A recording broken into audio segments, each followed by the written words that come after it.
On May 24th of this year, there's a very important anniversary. It was the 24th anniversary of a report that was submitted to the House Financial Services Committee at the request of Representative Gonzalez from Texas.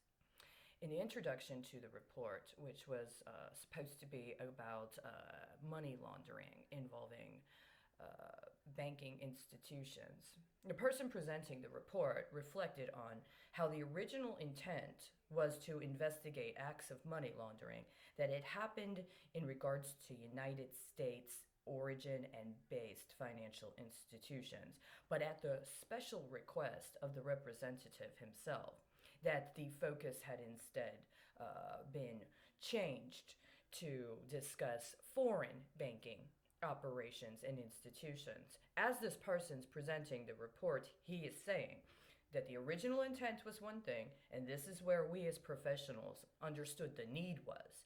But at your request, we refined our focus and we're presenting the results of that refocused investigation. Now, Henry Gonzalez came from Texas. I did not find out. I've been in Texas for years. Nobody told me about that Gonzalez. I've been here for years trying to find examples of leadership in the history of Texas and might have some bearing on reality today. Nobody mentioned Henry Gonzalez.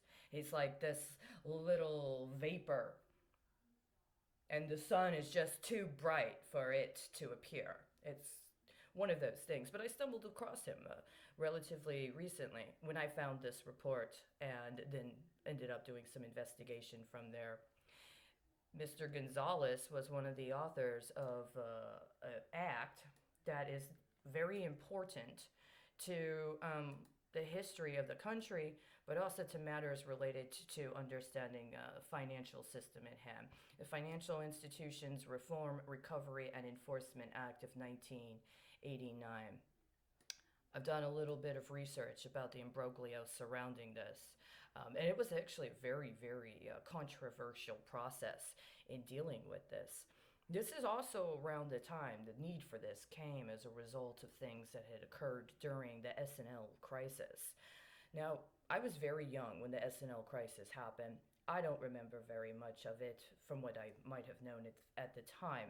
It was after the Iran Contra affair, which was very challenging for me. We had moved to a new place. That was my personal experience. But in doing this research around what happened at that time, I believe a trend got codified that has been replicated since then. That there was a lot of corruption. But because of the way it was handled, it was almost as if some people, especially in the sort of postmodernization of politics in our country and the world, I believe a lot of people were, well, that was our culture. That was our way of being a couple bad apples, but you just don't understand how we do it down here. And so they sat on it for a while.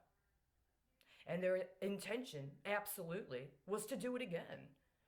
But they just had to wait for the conditions to get right.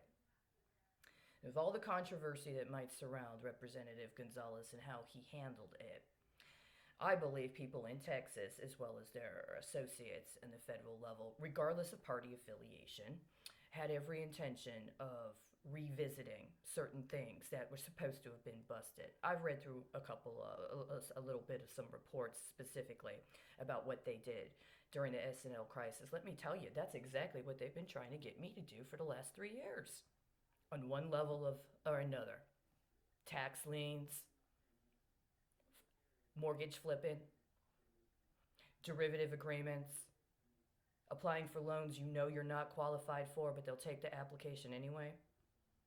It's exactly the kind of stuff they've been setting up. And it's one of the reasons why, when you have no less than 3 different branches of the Army Futures Command in Texas alone, and the promulgation of other branches and cities throughout the country that nobody's talking about, and they decide they're going to go before the Senate and give a report to the Small Business Committee of the Senate and discuss how they have no process in place for how to track the performance of the small businesses they're going to be working with, I get very concerned. I also get very concerned because right now I have Congress.gov up. It used to be called Thomas, as in Thomas Jefferson. We've already, one day we'll get to the bottom of some things regarding the complete misrepresentation of the contributions of Thomas Jefferson. But at this point, I got Congress.gov up.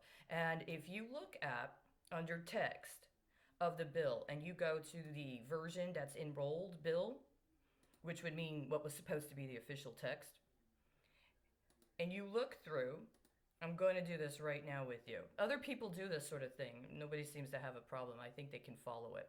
If you look through the purposes, the table of contents of the bill, you go down, and there's sections numbered in the hundreds. And then you go under Title 13. Under Title 13, there's a couple, but then there's Title 14, tax provisions. Section 1401, 1402, 1403, 1404. I was most concerned with Section 1403. In the table of contents, this is what it says. Annual reports on transactions in which federal financial assistance provided. Section 1404.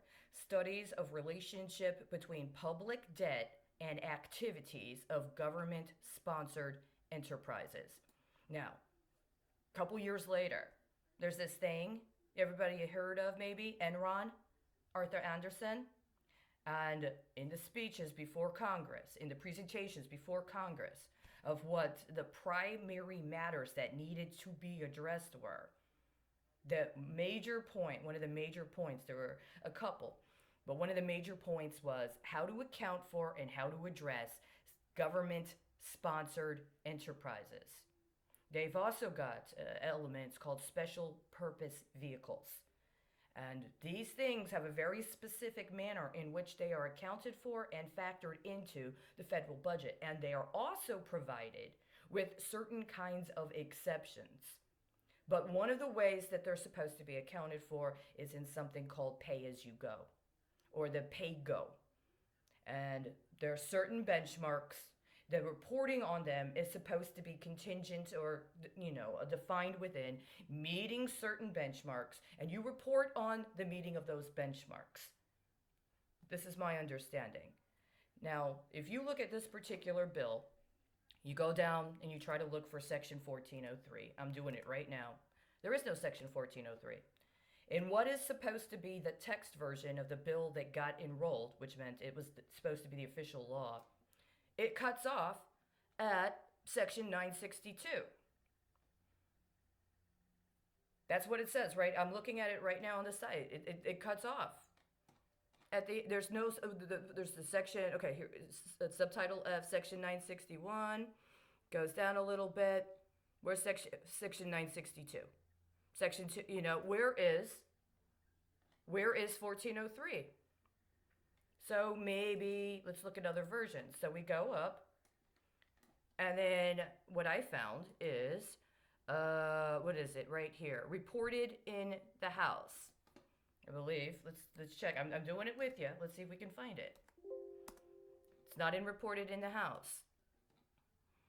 I just had it. Okay, here we go. Let's try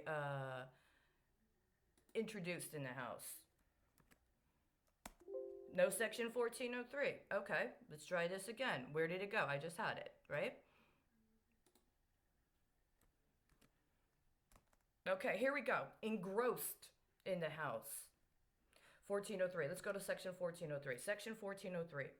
Annual reports on transactions in which federal financial assistance provided. This is the text that is in the version that is engrossed in the House.